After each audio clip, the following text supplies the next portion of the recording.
تعالى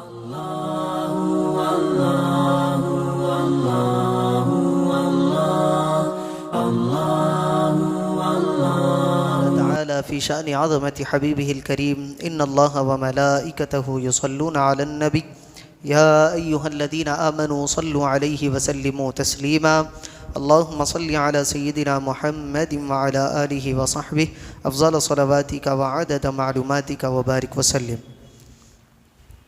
محترم حاضرین کرام و معزز سامعین کرام، جیسا کہ آپ اور ہم جانتے ہیں کہ یہ مہینہ ماہ رجب المرجب کا، جس میں ہم اللہ تبارک و تعالیٰ کی عنایت اور توفیق سے سانس لے رہے ہیں، یہ بڑی عظمتوں اور برکتوں کا مہینہ ہے۔ اس کی عظمت، برکت اور فضیلت جاننے کے لیے صرف اتنا کافی ہے کہ حبیب پاک صلی اللہ علیہ وسلم نے فرمایا کہ رجب اللہ کا مہینہ ہے، یعنی اس مہینے کی نسبت اللہ کی طرف کی گئی ہے۔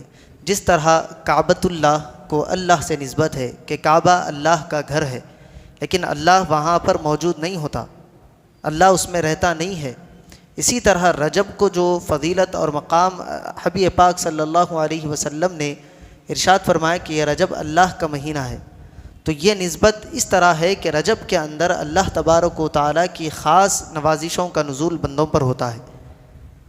اور حبیب پاک صلی اللہ علیہ وسلم اور خود قرآن میں اللہ تبارک و تعالیٰ ارشاد فرماتا ہے منہا اربعۃ حرم، ہم نے 4 مہینوں کو حرمت والا بنایا ہے۔ ان 4 مہینوں میں پہلا مہینہ رجب المرجب کا ہے، اور دوسرا مہینہ ذی قعدہ کا ہے، تیسرا مہینہ ذی الحجہ کا ہے، اور چوتھا مہینہ محرم الحرام کا ہے۔ تو اللہ تبارک و تعالیٰ نے قرآن میں بھی اس کی حرمت کا اعلان فرمایا ہے۔ اور حبیب پاک صلی اللہ علیہ وسلم کا معمول یہ تھا کہ جب رجب کا چاند دیکھتے آپ تو یہ دعا فرماتے کہ اللہم بارک لنا فی رجب و شعبان و بلغنا رمضان، کہ اے اللہ ہم کو ہمارے لیے شعبان اور رجب میں برکت نازل فرما، یہ رجب اور شعبان کے مہینے کو برکت والا بنا اور ہمیں سلامتی اور صحت کے ساتھ رمضان تک پہنچا دے۔ اور اس مہینے کی عظمت اور فضیلت کو بتاتے ہوئے رسول پاک صلی اللہ علیہ وسلم نے ارشاد فرمایا کہ رجب کی مہینے کی فضیلت تمام مہینوں پر ایسے ہے جس طرح میری فضیلت تمام انبیاء کرام پر ہے، جس طرح میرا مقام، میرا مرتبہ تمام نبیوں پر افضل و اعلیٰ ہے، اسی طرح رجب کے مہینے کو بھی اللہ تبارک و تعالیٰ نے وہ شان اور وہ عظمت عطا فرمائی ہے کہ دیگر تمام مہینوں پر اس کی فضیلت اس کو حاصل ہے۔ یہ مقام رجب کے مہینے کا ہے، اور اس مہینے میں اللہ تبارک و تعالیٰ نیکیوں کے ثواب کو دگنا کر دیتا ہے۔ ایک نیکی پر اللہ تبارک و تعالیٰ اس کا ڈبل اجر عطا فرماتا ہے۔ اور اس کو آپ اور دیگر احادیث کی طرف اس کی توجہ کریں گے تو روایتوں میں آتا ہے کہ رجب کے مہینے میں بندہ ایک روزہ رہتا ہے تو اللہ تبارک و تعالیٰ اس کو 1 سال روزے رہنے کا ثواب عطا فرماتا ہے۔ یہ نفل روزوں کی بات ہو رہی ہے کہ کوئی بندہ ایک نفل روزہ رہتا ہے تو 1 سال روزہ رہنے کا اللہ تبارک و تعالیٰ اس کو ثواب عطا فرماتا ہے۔ اور ایک حدیث مبارکہ میں ہے کہ جس نے رجب میں روزہ رکھا تو اللہ تبارک و تعالیٰ 3 چیزیں اس کے لیے اپنے ذمے لے لیتا ہے، یعنی اللہ تبارک و تعالیٰ اس کے لیے 3 چیزوں کو اپنے ذمے کرم پر لے لیتا ہے۔ وہ کیا ہے؟ پہلا ہے کہ اس کے اللہ تبارک و تعالیٰ گزشتہ گناہوں کو معاف فرما دیتا ہے، اور اس کی جو بقیہ زندگی ہے، آنے والی زندگی میں اللہ تبارک و تعالیٰ گناہوں سے اس کی حفاظت فرماتا ہے، گناہوں سے اس کو بچاتا ہے۔ اور تیسری بات جو حدیث مبارکہ میں ذکر کی گئی کہ قیامت کے دن اللہ تبارک و تعالیٰ پیاس سے اس کی امان فرماتا ہے، یعنی قیامت کا منظر میدان محشر کا جب سورج سوا نیزے پر ہوگا، ہر کوئی نفسی نفسی کے عالم میں ہوگا، انسان خود اپنے پسینے میں اپنے کاندھوں تک ڈوبا ہوگا، اس وقت پیاس کا عالم کیا ہوگا آپ سوچیں۔ آج گرما کا موسم آتا ہے، 45 سے اوپر ٹیمپریچر چلے جاتا ہے تو ہم ہر آدھے گھنٹے میں پانی پیتے ہیں، اور ڈاکٹر خود یہ کہتا ہے کہ زیادہ پانی پیجیے تاکہ آپ کی صحت اچھی رہے۔ یہ آج انسان کو بتایا جا رہا ہے، لیکن وہی سورج جو آج ہمارے سے ہزاروں سال دور کی مسافت پر ہے، وہ اگر سوا نیزے پر انسان کے سر کے قریب آ جائے تو اس گرمی کا کیا عالم ہوگا۔ ایسی گرمی میں جو بندہ رجب کے مہینے میں اللہ کی محبت میں اللہ کو راضی کرنے کے لیے ایک روزہ رہتا ہے، اللہ تبارک و تعالیٰ اس کے لیے اس دن پیاس سے اس کو امان دے دیتا ہے، اس کو پیاس کی کوئی فکر نہیں ہوگی، اس کے لیے پیاس کا پانی کا اہتمام اللہ تبارک و تعالیٰ اپنے ذمے لے رہا ہے۔ اور روایت میں آتا ہے کہ رجب جنت میں ایک نہر کا نام ہے، جو بندہ اس مہینے میں روزہ رہتا ہے اللہ تبارک و تعالیٰ اس رجب نامی نہر سے اللہ تبارک و تعالیٰ اس کو سیراب کرے گا، اس سے اس کو پانی پلائے گا، اس سے اس کو بہراور فرمائے گا۔ دیگر روایتوں میں ہے کہ جو بندہ رجب کے مہینے میں 7 روزے رکھتا ہے، یہ تو ایک روزے کا ثواب تھا کہ گزشتہ 1 سال تک اس کو ثواب عطا فرمایا جا رہا ہے، پھر وہ اس نہر سے جس کا نام رجب ہے اس سے اس کو سیراب کیا جا رہا ہے۔ اب جو بندہ رجب کے مہینے میں 1 روزہ رکھتا ہے اس کے لیے 1 مہینے کے برابر ثواب اللہ تبارک و تعالیٰ دے گا۔ اور اسی روایت میں ہے کہ جو بندہ 7 روزے رکھتا ہے اللہ تبارک و تعالیٰ جہنم کے 7 دروازے اس کے لیے بند کر دیتا ہے۔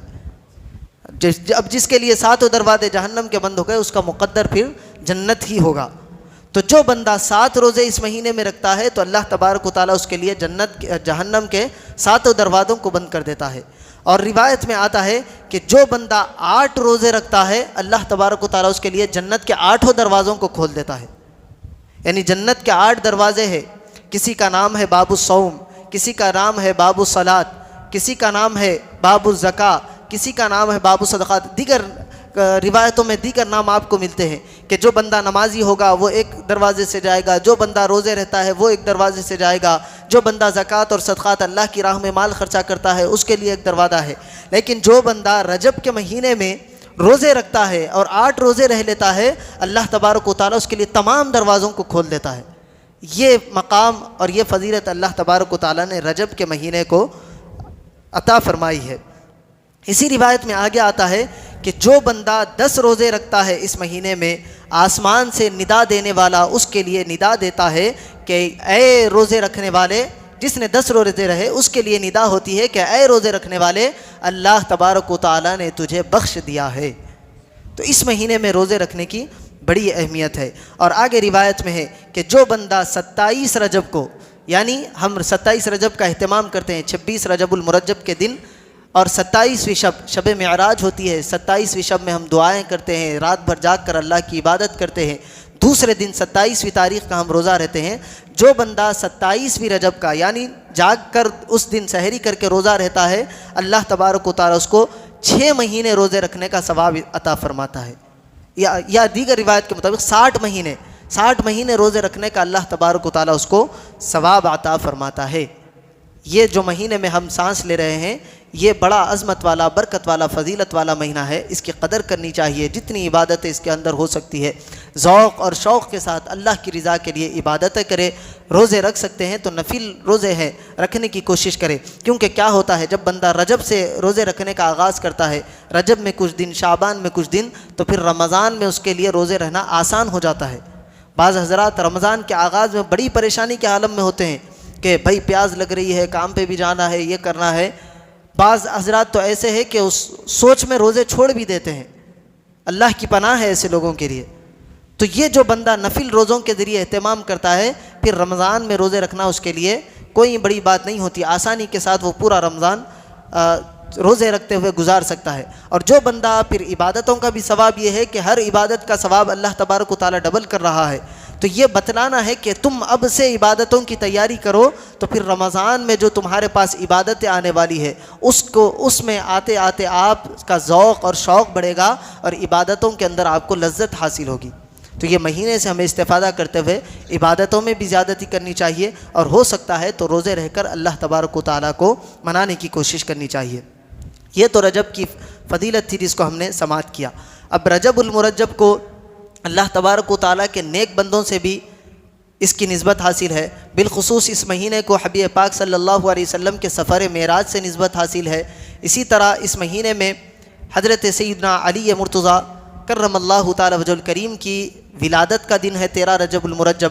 اسی طرح اس مہینے کی 15 رجب المرجب کو حضرت سیدنا امام جعفر صادق رضی اللہ تعالیٰ عنہ، جن کی ہم نیاز کرتے ہیں، کنڈوں کی نیاز، ان کے یوم وصال کا دن ہے 15 رجب المرجب کو۔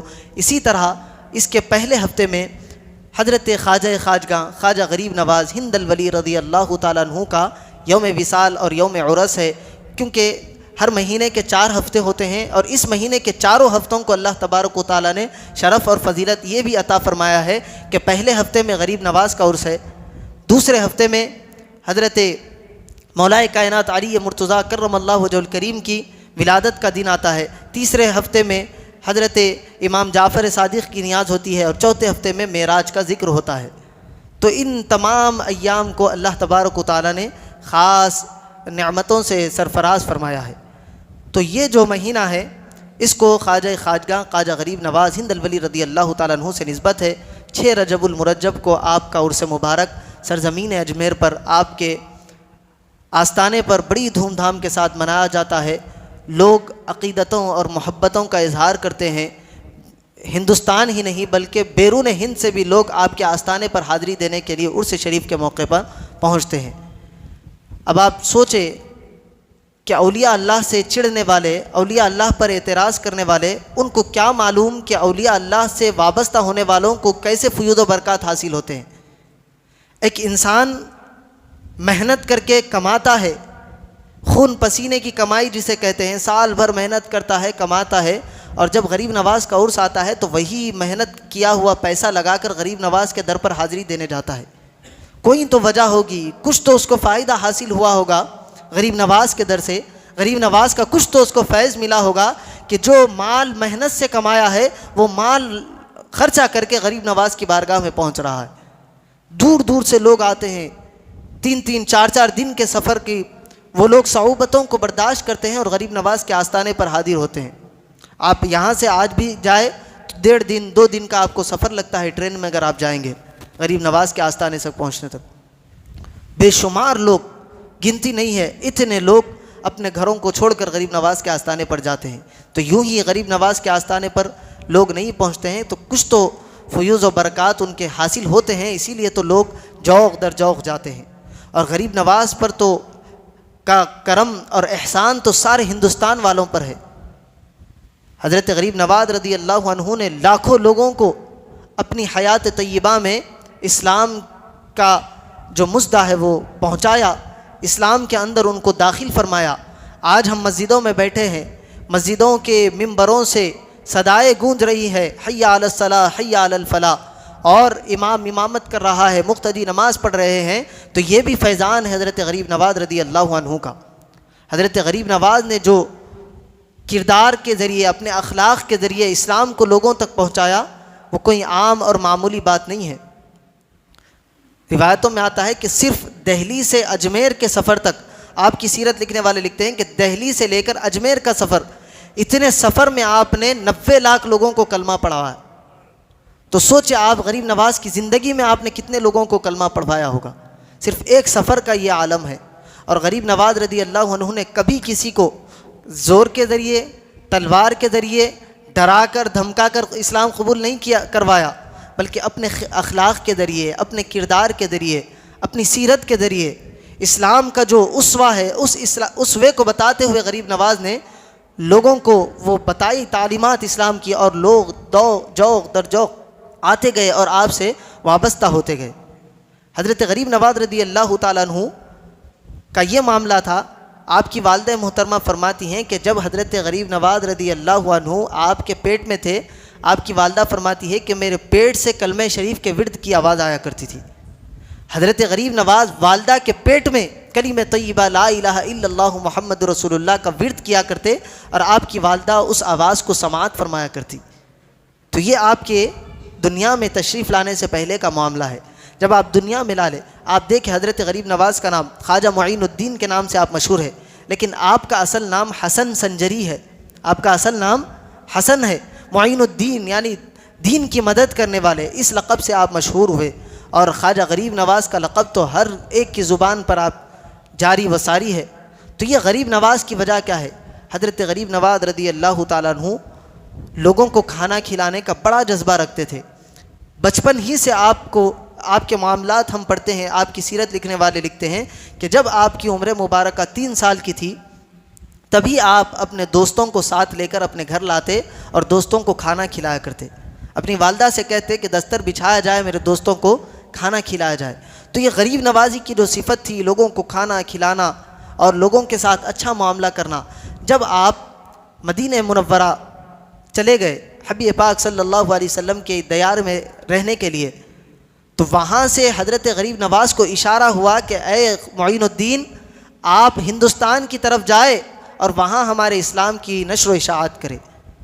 حضرت غریب نواز فرماتے ہیں کہ میں اپنے پیر و مرشد خواجہ عثمان ہارونی رضی اللہ عنہ سے ملاقات کرنے کے لیے بغداد شریف گیا، تو وہاں پر میں نے ان سے ملاقات کی، تو حضرت غریب نواز کے پیر و مرشد ان کو ساتھ لے کر مکہ مکرمہ کے سفر کے لیے گئے۔ اب آپ غریب نواز کا مقام اور مرتبہ دیکھیں، آپ پیر و مرشد کے ساتھ مکہ مکرمہ میں تشریف لائے، تو آپ کے پیر و مرشد نے اللہ تبارک و تعالیٰ کے حرم کے سامنے حضرت غریب نواز سے کہا کہ 2 رکعت نماز ادا کرو۔ 2 رکعت نماز ادا کروائی۔ اس کے بعد اللہ تبارک و تعالیٰ کی بارگاہ میں ہاتھ اٹھا کر آپ نے یہ دعا فرمائی کہ اے مولا، میں نے معین الدین کو تیرے بارگاہ میں حاضر کیا ہے، تو ہاتف غیبی سے آواز آتی ہے کہ ہم نے اس کو قبول کیا۔ رب تبارک و تعالیٰ کی طرف سے آواز آ رہی ہے کہ ہم نے معین الدین کو قبول کیا۔ پھر آپ اس سفر میں اپنے پیر و مرشد کے ساتھ جاتے ہیں مدینہ منورہ میں، اور وہاں جانے کے بعد آپ کے پیر و مرشد کہتے ہیں کہ رسول پاک صلی اللہ علیہ وسلم کے آستانے پر حاضر ہو کر سلام عرض کرو۔ جب حضرت غریب نواز رضی اللہ عنہ رسول پاک صلی اللہ علیہ وسلم کی جالی مبارکہ کے سامنے کھڑے ہو کر سلام عرض کرتے ہیں معاج شریف کے سامنے، تو اندر سے آواز آتی ہے، جب غریب نواز کہتے ہیں کہ السلام علیکہ یا رسول اللہ، تو آستانے سے آواز آتی ہے حضرت رسول پاک علیہ الصلوۃ والسلام کی قبر مبارکہ سے کہ وعلیکم السلام یا قطب المشائخ، کیا ہے مشائخوں کے قطب، تمہیں بھی اللہ تبارک و تعالیٰ سلامتی عطا فرمائے۔ تو یہ مقام حضرت غریب نواز کا تھا۔ تو غریب نواز کو اللہ تبارک و تعالیٰ، اللہ کے حبیب نے حکم دیا کہ آپ ہندوستان جائیں۔ جب آپ وہاں سے مدینہ منورہ سے نکل کر ہندوستان کی جانب آئے، بے شمار واقعات بیچ میں ہے، میں اس کو ترک کرتے ہوئے صرف ہندوستان کی طرف کے واقعات آپ کو سناؤں۔ جب آپ ہندوستان میں آئے، اور یہ بات اچھی طرح ذہن میں رکھے کہ حضرت غریب نواز ہی یہاں پر اسلام کو لانے والے نہیں ہیں، حضرت غریب نواز سے پہلے بھی بہت سارے لوگ اسلام کی دعوت لے کر، تبلیغ لے کر آئے، جس میں شہاب الدین غوری کا نام آتا ہے، جس میں قاسم ثقفی کا نام آتا ہے۔ یہ بادشاہ تھے، انہوں نے یہاں پر ہندوستان کی طرف ہجرت کی، ہندوستان کو اپنا قلعہ بنانا چاہا، لیکن وہ لوگ جنگ نہیں جیت سکے۔ بعضوں نے جنگ جیتی، بعد میں پھر وہ جنگ ہارے، ہندوستان کے علاقے کو انہیں چھوڑنا پڑا۔ اور بعض روایتوں میں آتا ہے، اور روایتوں میں آتا کیا ہے، صحابہ کرام خود یہاں پر ہندوستان تشریف لائے۔ بعض صحابہ کرام کی کیرلا میں، بعض صحابہ کرام کی چنئی میں مزارات آج بھی موجود ہے۔ تو صحابہ کرام بھی یہاں پر آئے ہیں، دیگر لوگ بھی اسلام کو لائے ہیں، لیکن جو کام، جو تبلیغ حضرت غریب نواز نے کی، ویسی تبلیغ کوئی کسی اور نے ہندوستان میں نہیں کی۔ اسی لیے آپ کو ہندوستان کا راجہ کہا جاتا ہے، ہندوستان کا خواجہ، راجہ، مہاراجہ آپ کو کہا جاتا ہے۔ ایسی تبلیغ حضرت غریب نواز نے کی۔ میں نے ابھی ذکر کیا کہ غریب نواز نے تلوار کی زور پر نہیں، دیگر آئے تھے، انہوں نے جنگ کے ذریعے ہندوستان پر قبضہ کیا، لیکن وہ ٹک نہیں سکے۔ اس کے بعد جب غریب نواز آئے تو اپنے اخلاق کے ذریعے، اپنے کردار کے ذریعے، حضور پاک صلی اللہ علیہ وسلم کی سنتوں کے ذریعے ہندوستان کے اندر آپ نے تبلیغ کی، اور اس تبلیغ کا اثر یہ ہوا کہ جو حضرت غریب نواز کے پاس آتا، اپنے دل کو غریب نواز پر وارے بغیر نہیں رہ سکتا تھا۔ ایک مرتبہ بادشاہ اس وقت کا بڑا پریشان تھا، حضرت غریب نواز کو قتل کرنے کے ارادے سے ایک قاتل کو لایا گیا، لا کر غریب نواز کو قتل کرنے کا اس کو آرڈر دیا گیا۔ وہ خنجر اپنے بازو میں رکھ کر حضرت غریب نواز کی بارگاہ میں حاضر ہوا۔ لوگ آپ کو گھیرے ہوئے تھے، غریب نواز کے قریب آپ کے متعلقین، مریدین بیٹھے ہوئے تھے۔ تو حضرت غریب نواز نے اس شخص کی طرف نظر کر کے فرمائی، پہلے تم آؤ اور اپنا کام کر کے چلے جاؤ۔ اب وہ بڑا پریشان ہوا، وہ تو آیا تھا قتل کے ارادے سے، اور غریب نواز فرما رہے کہ پہلے تم آؤ اور اپنا کام کر کے چلے جاؤ۔ اس نے کہا کہ میں تو بس آپ سے ملاقات کرنے کے لیے آیا تھا۔ حضرت غریب نواز فرماتے ہیں کہ ہم تمہارے ارادے کو نہیں جانتے۔ تو اس نے کہا کہ کیا آپ کیا جانتے ہیں؟ حضرت غریب نواز فرماتے ہیں کہ ہم تم جس ارادے سے آئے ہو وہ بھی جانتے ہیں، اور تم جو چیز اپنے بغل میں چھپا کر لائے ہو اس کو بھی جانتے ہیں۔ جیسے ہی حضرت غریب نواز نے کلمات کہے، خنجر اس نے آپ کے قدموں میں ڈالا، اور اسی وقت آپ کے ہاتھ پر اسلام کو اس نے قبول کر لیا۔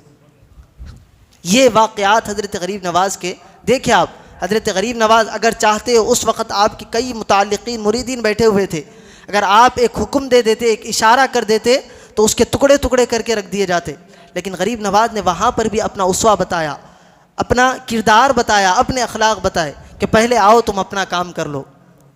یہ غریب نواز رضی اللہ عنہ نے ایسی تبلیغ کر کے بتائی۔ غریب نواز رضی اللہ تعالیٰ عنہ کے بے شمار واقعات ہیں۔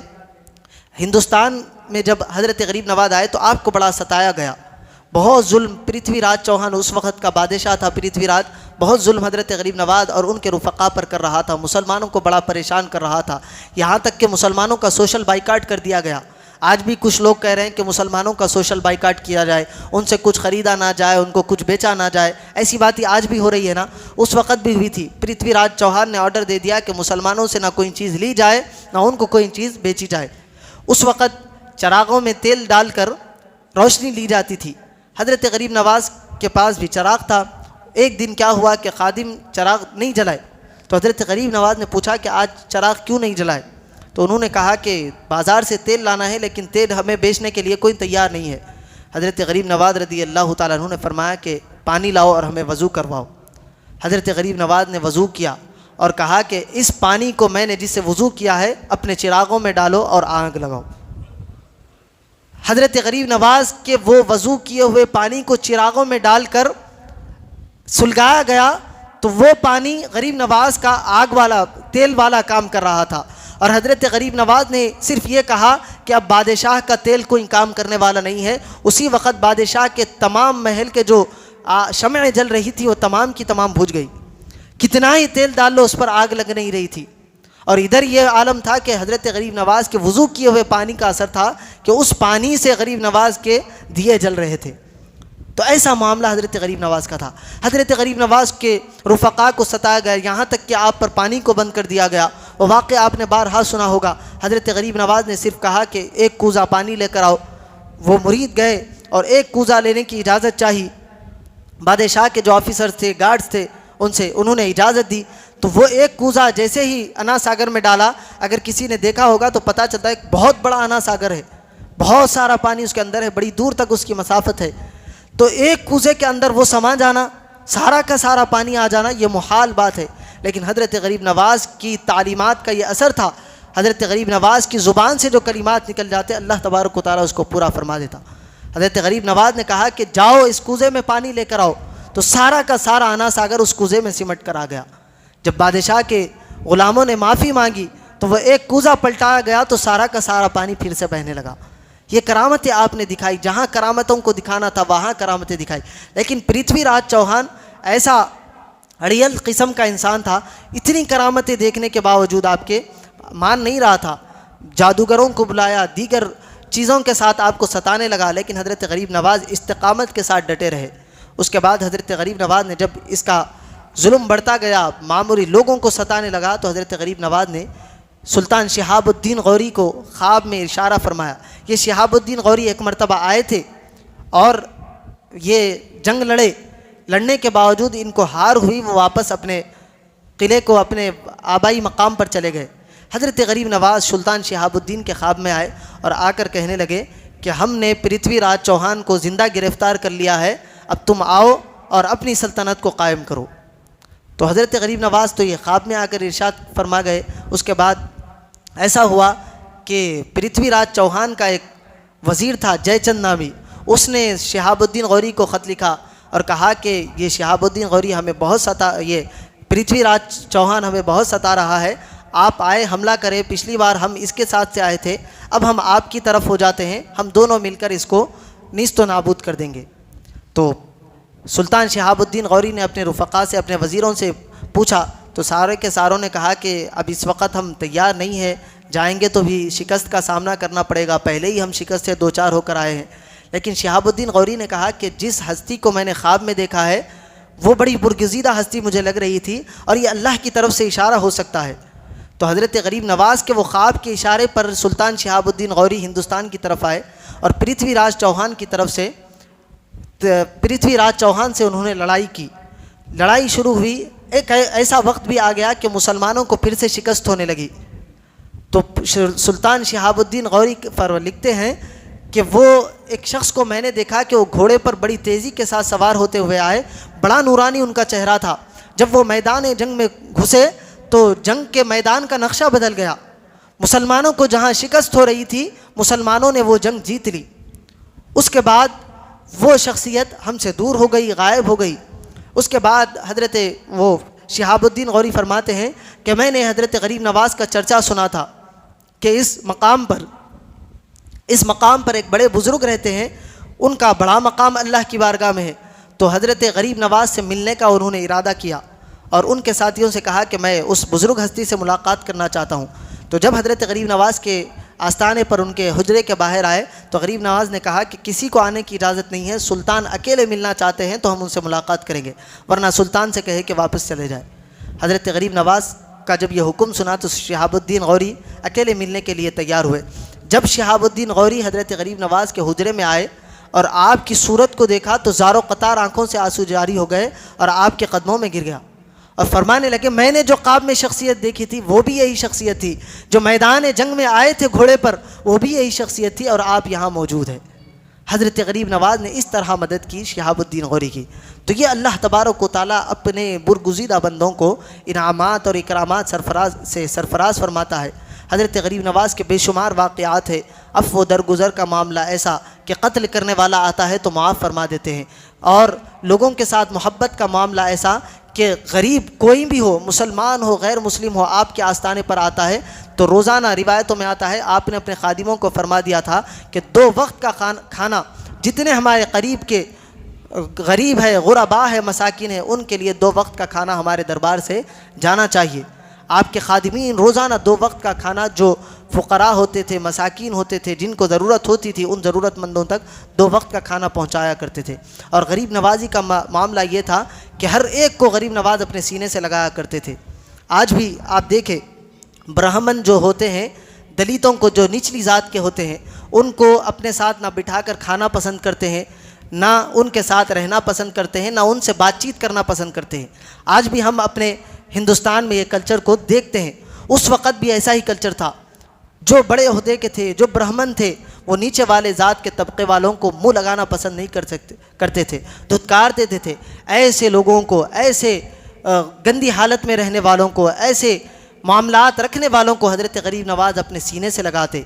یہ جو معاملہ تھا حضرت غریب نواز کا، ایسا عفو کا معاملہ، ایسی محبت کا معاملہ دیکھ کر لوگ جوق در جوق آ کر آپ کے ہاتھ پر اسلام قبول کرتے۔ اور آج ہی کے اخبار میں میں نے پڑھا ہے کہ دلیتوں کو جو ستایا جا رہا ہے بڑی ذات، اعلیٰ ذات والوں کی طرف سے، ان تکالیف کو سہتے سہتے آج کے اخبار میں میں نے پڑھا کہ 8 خاندانوں نے اسلام کو قبول کیا۔ ٹوٹل 40 افراد نے چنئی کے ایک مقام پر انہی اعلیٰ ذات کے دباؤ میں آنے کے، جو ان کا دباؤ ہوتا ہے، جو ان کو ستایا جاتا ہے، اس سے بدظن ہو کر انہوں نے اسلام کے اندر اپنے آپ کو شامل کر لیا۔ تو اسلام کی تعلیمات یہ ہے، محبت والی تعلیمات اسلام سکھاتا ہے۔ اسلام عفو و درگزر کا معاملہ کرنا سکھاتا ہے۔ تو ہمیں بھی چاہیے کہ جو غریب نواز کی تعلیمات تھی، عفو و درگزر والی، معافی والی، لوگوں کے ساتھ بھلائی کرنے والی، اچھا سلوک کرنے والی، اچھے بن کر رہنے والی، لوگوں کو کھانا کھلانے والی، اپنا ہو یا پرایا ہو اس کے ساتھ محبت کرنے والی، اسی تعلیمات کو ہم اپنی زندگیوں میں شامل کریں گے، پھر اللہ تبارک و تعالی ہمارے لیے اونچے